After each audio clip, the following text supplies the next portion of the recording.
Currently, Earth. June 22nd, in 1775, our country's Congress issues $2 million in bills of credit.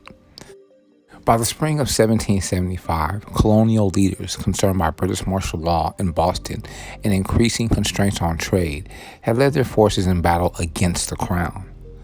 But the American revolutionaries encountered a small problem on their way to the front. They lacked the funds necessary to wage a prolonged war. Though hardly the colony's first dalliance with paper notes, the Massachusetts Bay Colony had issued its own bills in 1690. The large-scale distribution of the revolutionary currency was fairly new ground for our country. Moreover, the bills known at the time as Continentals notably lacked the then de rigueur rendering of the British king. Instead, some of the notes featured likeness of revolutionary soldiers and the inscription of the United Colonies. But whatever their novelty, the Continentals proved to be a poor economic instrument, backed by nothing more than a promise of a future tax revenue. And prone rapid inflation, the notes ultimately had little fiscal value. As George Washington noted at the time, a wagon load of currency will hardly purchase a wagon load of provisions. The Continental was necessary and instrumental as it played a stepping stone to the currency that our country now has today. However, at the time, it did leave our young nation with a hefty war debt. A deep economic depression followed the Treaty of Paris in 1783. Unstable currency and unstable debts caused a Continental Army veteran, Daniel Shays, to lead a rebellion in western Massachusetts during the winter of 1787. Fear of economic chaos played a significant role in the decision to abandon the Articles of Confederation for the more powerful, centralized government created by the federal Constitution. During George Washington's presidency, Alexander Hamilton struggled to create financial institutions capable of stabilizing the new nation's economy. Duly frustrated by the experience with continental currency, our country resisted the urge to again issue new paper notes until the dawn of the Civil War.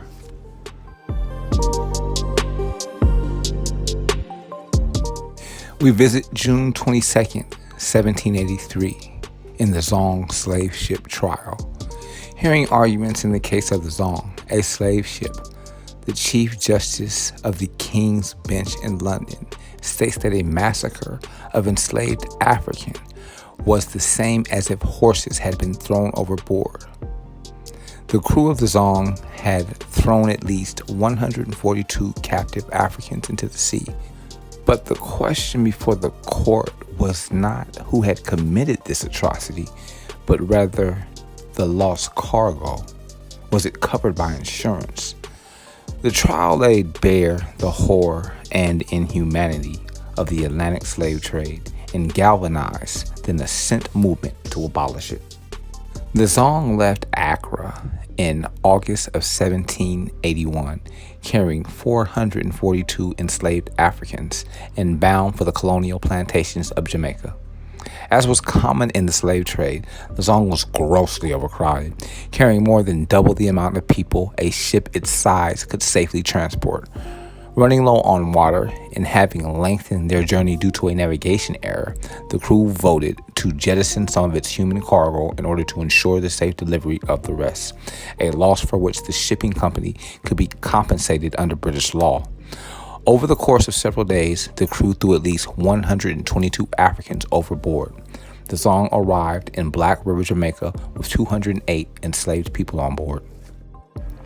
The trial commenced in March of 1783, and the court found that the insurance company was liable for the damages, as enslaved people were the same as any other cargo. 2 months later, the Chief Justice overturned the decision due to new evidence. But his statement that the enslaved were the equivalent to horses remained the opinion of Britain's highest court.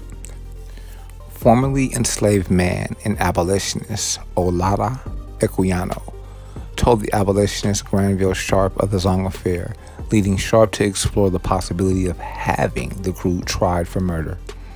Nothing approaching that level of justice would ever touch those responsible for the massacre, But Sharp and Equiano's efforts to publicize the story did build momentum for the abolitionist movement.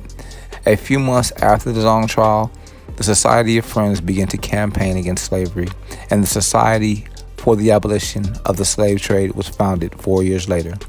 Thanks largely to their efforts, in which the story of the Zong featured prominently, Parliament outlawed the Atlantic slave trade in 1807 and abolished slavery throughout the British Empire in 1833.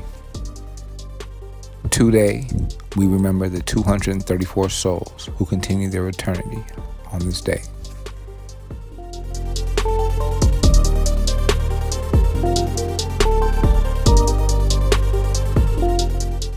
On June 22nd, in 1941, over 3 million German troops invade Russia in 3 parallel offensives.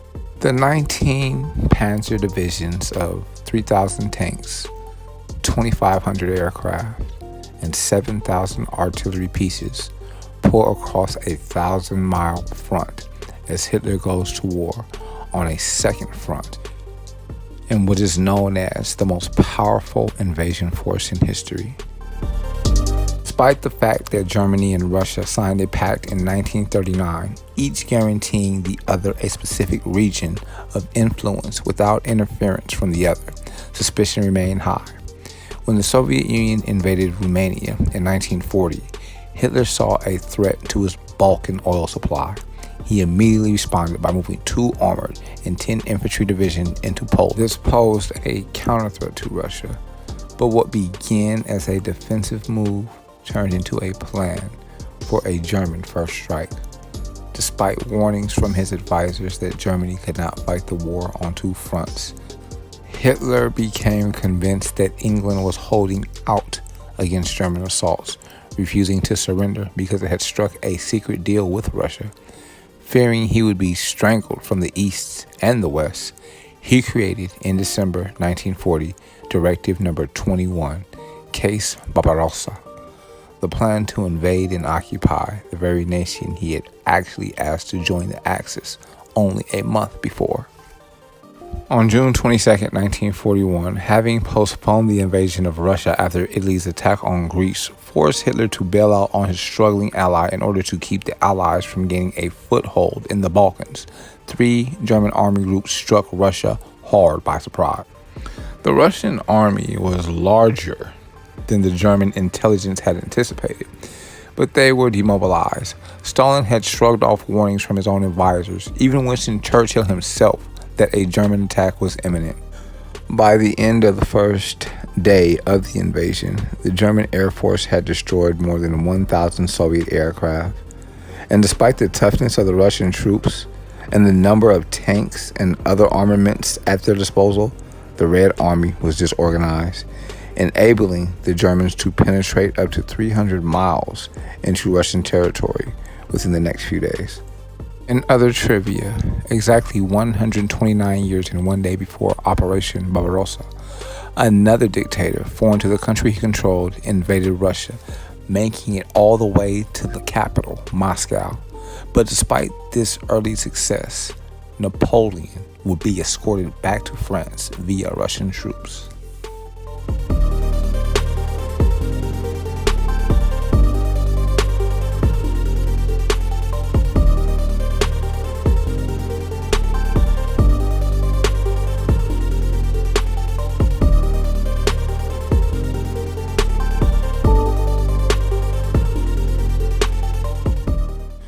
On June 22, 1944, our 32nd president, Franklin D. Roosevelt, signed the GI Bill. This was an unprecedented act of legislation designed to compensate returning members of the armed services known as GIs for their efforts in World War II. As the last of its sweeping New Deal reforms, Roosevelt's administration created the GI Bill, officially the Servicemen's Readjustment Act of 1944, hoping to avoid a relapse into the Great Depression after the war ended. FDR particularly wanted to prevent a repeat of the Bonus March of 1932, when 20,000 unemployed veterans and their families flocked in protest to Washington.